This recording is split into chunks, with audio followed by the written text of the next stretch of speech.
낭독과 함께 성경 읽기.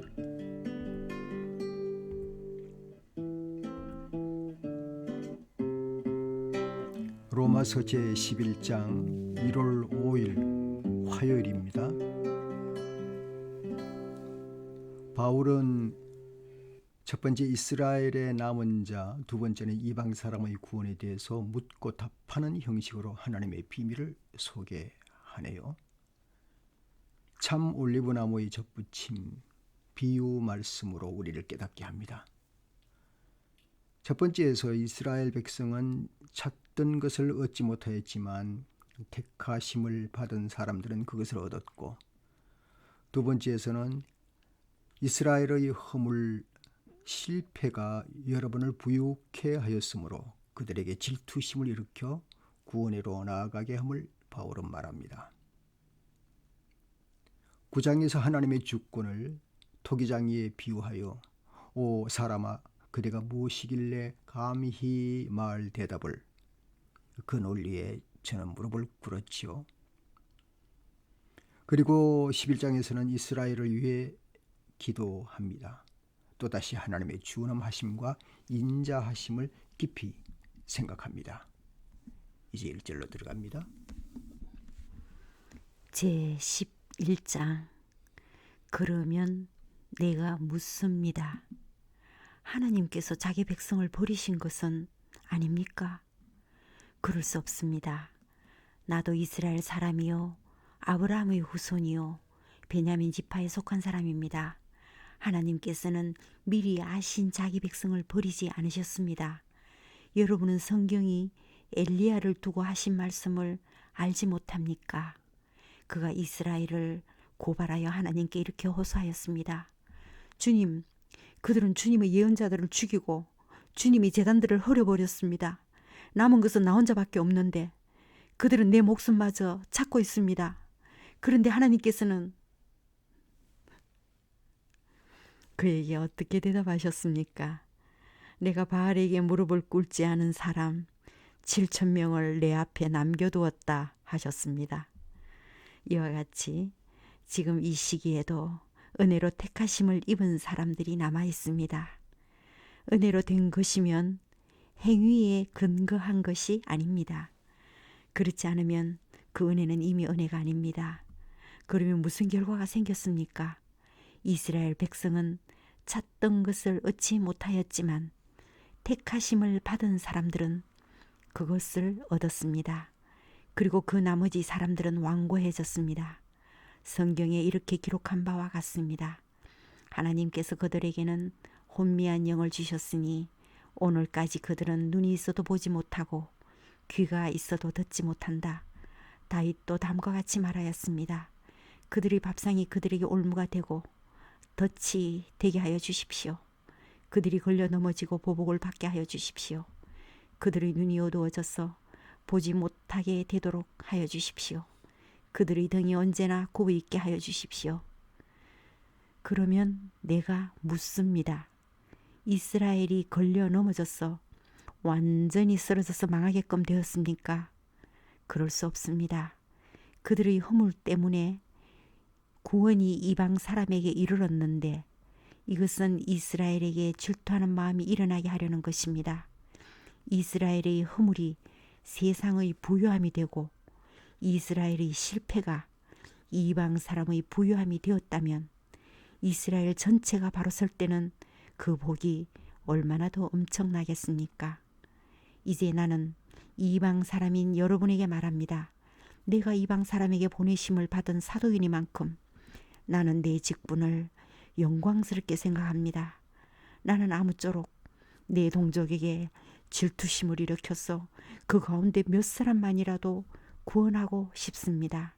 하나님께서 그들을 버리심이 세상과 화해를 이루는 것이라면 그들을 받아들이심은 죽은 사람들 가운데서 살아나는 삶을 주심이 아니고 무엇이겠습니까?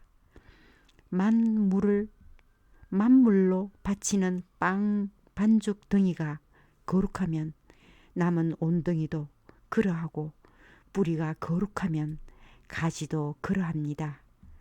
그런데 참 올리브 나무 가지들 가운데서 얼마를 잘라 내시고서 그 자리에다가 돌 올리브 나무인 그대를 접붙여 주셨기 때문에 그대가 참 올리브 나무의 뿌리에서 올라오는 양분을 함께 받게 된 것이라면 그대는 본래의 가지들을 향하여 우쭐대지 말아야 합니다. 비록 그대가 우쭐댈지라도 그대가 뿌리를 지탱하는 것이 아니라 뿌리가 그대를 지탱한다는 것을 명심해야 합니다. 그러므로 본래의 가지가 잘려나간 것은 그 자리에 내가 접붙임을 받게 하시려는 것입니다. 하고 그대는 말해야 할 것입니다. 옳습니다. 그 가지들이 잘린 것은 믿지 않은 탓이고 그대가 그 자리에 붙어 있는 것은 믿었기 때문입니다. 그러니 교만한 마음을 품지 말고 도리어 두려워하십시오. 하나님께서 본래의 가지들을 아끼지 않으셨으니 접붙인 가지도 아끼지 않으실 것입니다. 그러므로 하나님의 인자하심과 준엄하심을 생각해 보십시오. 하나님은 넘어진 사람들에게는 준엄하십니다. 그러나 그대가 하나님의 인자하심에 머물러 있으면 하나님이 그대에게 인자하게 대하실 것입니다. 그렇지 않으면 그대도 잘릴 것입니다. 그러나 믿지 않았던 탓으로 잘려나갔던 가지들이 믿게 되면 그 가지들도 접붙임을 받게 될 것입니다. 하나님께서는 그들을 다시 접붙일 수 있습니다. 그대가 본래의 돌 올리브 나무에서 잘려서 그 본성을 거슬러 참 올리브 나무에 접붙임을 받았다면 본래 붙어있던 그 가지들이 제 나무에 다시 접붙임 받는 것이야 얼마나 더 쉬운 일이겠습니까? 형제자매 여러분, 나는 여러분이 이 신비한 비밀을 알기를 바랍니다. 그것은 여러분이 스스로 현명하다고 생각하는 일이 없게 하려는 것입니다. 그 비밀은 이러합니다.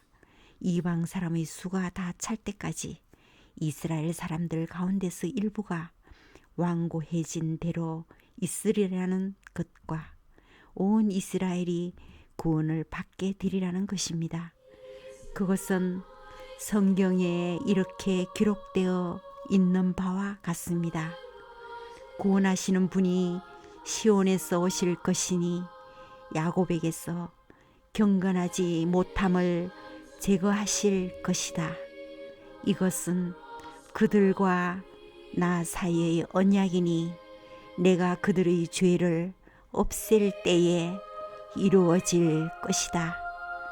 복음의 관점에서 판단하면 이스라엘 사람들은 여러분이 잘 되라고 하나님의 원수가 되었지만 택하심을 받았다는 관점에서 판단하면 그들은 조상 덕분에 하나님의 사랑을 받는 사람들입니다. 하나님께서 주시는 고마운 선물과 부르심은 천리되지 않습니다.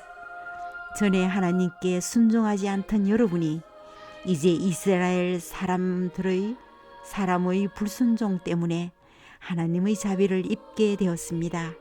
이와 같이 지금은 순종하지 않고 있는 이스라엘 사람들도 여러분이 받은 그 자비를 보고 회개하여 마침내는 자비하심을 입게 될 것입니다. 하나님께서 모든 사람을 순종하지 않은 상태에 가두신 것은 그들에게 자비를 베푸시려는 것입니다. 하나님의 부유하심은 어찌 그리 크십니까?